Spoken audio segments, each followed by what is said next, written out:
मनाचा वेध आणि आपुलकीची सेवा देणारे आपले news channel Erala news.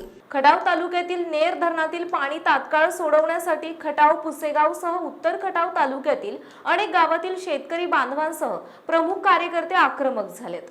खटावसह Erala नदीकाठच्या गावांनी पाटबंधारे विभागाला थेट इशारा दिला असून वाढत्या उन्हामुळे पाणी टंचाईने उग्र रूप धारण केला आहे। भूजल पातळी झपाट्याने खालावल्याने अनेक विहिरींनी तळ गाठला, तर एरळा नदीकाठच्या गावातील पाणी पुरवठा योजना अक्षरशः ठप्प झाल्यात। परिणामी पिण्याच्या पाण्यासह सिंचनाचाही गंभीर प्रश्न निर्माण झाला।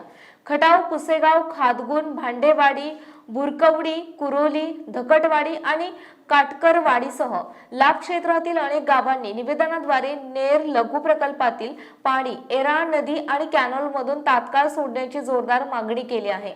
22 एप्रिल पर्यंत पाणी सोडले नाही तर रास्ता रोकोसह तीव्र आंदोलन छेडण्याचा इशारा राष्ट्रवादी काँग्रेसचे तालुका अध्यक्ष प्रदीप विधाते आणि युवा नेते राहुल पाटील तसेच शेतकऱ्यांनी दिला आहे।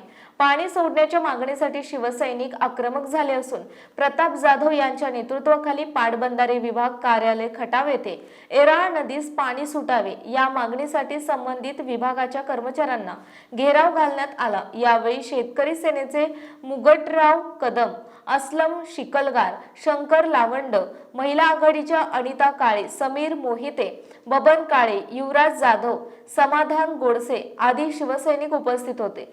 यावेळी अधिकाऱ्यांच्या टेबलावर पाण्याअभावी वाळून गेलेले ऊस ठेवून शासनाचा निषेध करण्यात आला। दरम्यान पुसेगाव येथील सामाजिक कार्यकर्ते धीरज जाधव यांनी पाणी सोडण्याच्या मागणीसाठी नेर धरणात उतरून अर्धनग्न अवस्थेत आंदोलन केले, तर पाणी सोडले नाही तर भागाचे लोकप्रतिनिधी आमदार महेश शिंदे आणि जिल्हा परिषदेच्या अध्यक्ष डॉक्टर प्रियाताई शिंदे यांना पुसेगाव भागात फिरकू देणार नाही असा इशारा रयत संघटनेच्या वतीने देण्यात आलाय। उन्हाळ्याची तीव्रता अतिशय वाढलेली आहे, तसेच खटाव तालुक्यातील भूजल पातळी खालवलेली आहे। त्यामुळे एरळा नदीकाठील ज्या बऱ्याच गावच्या पाणी योजना आहेत त्या बंद पडलेल्या आहेत आणि विहिरींच्या पाण्याने तळ गाठल्यामुळे आज शेतकऱ्यांना पिकांना पाणी देण्याचा खूप मोठा प्रश्न निर्माण झालेला आहे। आणि अशातच नेर धरणातून जर पाणी सोडले तर जे लाभधारक शेतकरी आहेत ते कर भरण्यास तयार असतानाही कृष्णा सिंचन विभाग व पाटबंधारे विभागाकडून कोणतीच हालचाल होताना दिसत नाही।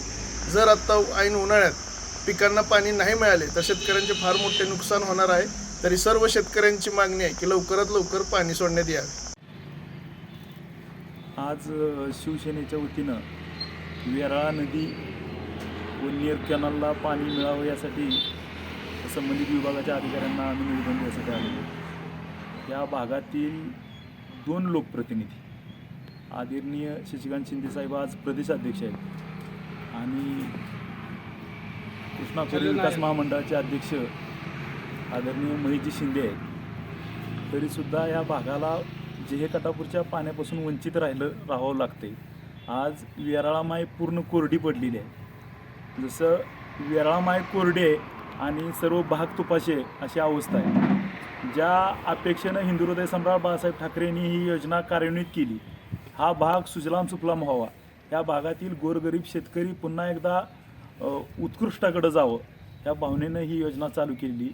ही योजना आज कार्यान्वित झाली आहे। या भागात पूर्ण पाणी झालं आहे, तरीसुद्धा ज्या वेराळामाईला कायम पाण्याचा खळखळ राहावा अशी अपेक्षा शेतकऱ्यांची होती ती पूर्ण भरवणीला झालेली आहे। हजारो हेक्टर क्षेत्र आज ओलिताखाली येणार होतं। आज एवढा मोठा ऊसाचा पट्टा आहे, हा पूर्ण ऊस आज करपू लागलेला आहे। ही सर्व विषय या दोन्ही लोकप्रतिनिधींनी गांभीर्याने घ्यावं। थोड्या या 2 दिवसात या वेरळेला पुन्हा पाणी सुटावं ही अपेक्षा घेऊन आज या विभागाकडे आलेलो आहे। 2 दिवस वेटिंगची भूमिका आहे, तर 2 दिवसात शिवसेनेची भूमिका जाहीर करून रस्त्यावर उतरू। प्रतिनिधी प्राध्यापक KB जाधव।